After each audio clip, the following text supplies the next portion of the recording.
Next பார்த்தீங்க அப்படின்னா இலவச கட்டாய கல்வி திட்டம் தனியார் பள்ளிகளுக்கு ரூபாய் 875 கோடி.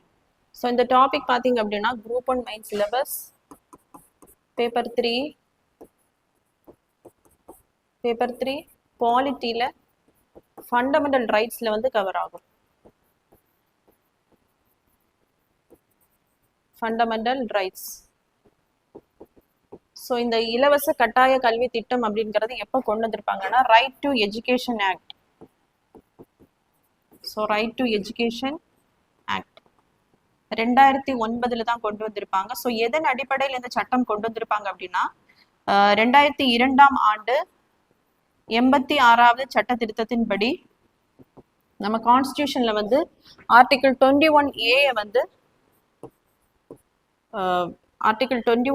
வந்து ஆட் பண்ணியிருப்பாங்க. ஸோ அது வந்து பார்த்தீங்க அப்படின்னா ஃபண்டமெண்டல் ரைட்ஸில் அடிப்படை உரிமைகள், அதாவது கண்டிப்பாக இந்த உரிமைகளை என்ன பண்ணணும், நாட்டில் இருக்கக்கூடிய ஒவ்வொரு குடிமகன்களுக்கும் கொடுக்க வேண்டும் அப்படின்னு சொல்லக்கூடியதான் இந்த ஃபண்டமெண்டல் ரைட்ஸ். ஸோ இதில் கான்ஸ்டியூஷனில் எந்த பகுதியில் இருக்குன்னு பார்க்கும்போது பார்ட் 3, ஸோ 12லிருந்து 35 வரைக்கும் இருக்கக்கூடிய அந்த ஆர்டிகிள்ஸ் பார்த்தீங்க அப்படின்னா ஃபண்டமெண்டல் ரைட்ஸ், ஒரு குடிமகனுக்கு வந்து அடிப்படையாக கொடுக்க வேண்டிய ரைட்ஸ் தான் அதில் சொல்லப்பட்டிருக்கு. ஸோ இதில் பார்த்தீங்க அப்படின்னா ஆர்டிகிள் 21A, அதாவது 6 முதல் 14 வரையுள்ள குழந்தைகளுக்கு இலவச மற்றும் கட்டாய கல்வி வந்து கண்டிப்பாக கொடுக்க வேண்டும் அப்படிங்கிறத வந்து 2002ஆம் ஆண்டு நம்ம கான்ஸ்டியூஷன்ல வந்து ஆட் பண்ணியிருப்பாங்க. ஸோ அதற்கான சட்டம் தான் 2009ஆம் ஆண்டு வந்து கொண்டு வரப்பட்டிருக்கும். அதன்படி பார்த்தீங்க அப்படின்னா எல்லா ஸ்டேட்லையுமே ப்ரைவேட் ஸ்கூல்ஸில் பார்த்தீங்கன்னா 25% இடங்களை வந்து, ஸோ எல்கேஜிலேருந்து 8th ஸ்டாண்டர்ட் வரைக்கும்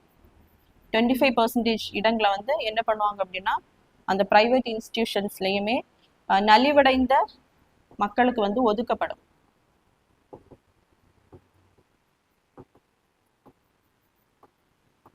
ஸோ அதன்படி பார்த்தீங்க அப்படின்னா தமிழக அரசின் குழந்தைகளுக்கான அந்த இலவச கட்டாய கல்வி உரிமை விதிகள் படி நலிவடைந்த வாய்ப்பற்ற பிரிவினரின் குழந்தைகள் சிறுபான்மையற்ற சுயநிதி பள்ளிகளில் எல்கேஜி முதல் 8ஆம் வகுப்பு வரை 25% சேர்க்கை செய்யப்பட்ட குழந்தைகளுக்கு பார்த்தீங்க அப்படின்னா கவர்மெண்ட் என்ன பண்ணுவாங்கன்னா அந்த 25% இடத்துக்கு வந்து கவர்மெண்ட் அதற்கான அமௌண்ட்டை வந்து ஸ்கூல்ஸுக்கு வந்து ப்ரொவைட் பண்ணுவாங்க. இது பார்த்தீங்க அப்படின்னா மைனாரிட்டி ஸ்கூல்ஸு கிடையாது. ஸோ மைனாரிட்டி ஸ்கூல்ஸில் வந்து இந்த 25% ரிசர்வேஷன் வந்து கிடையாது.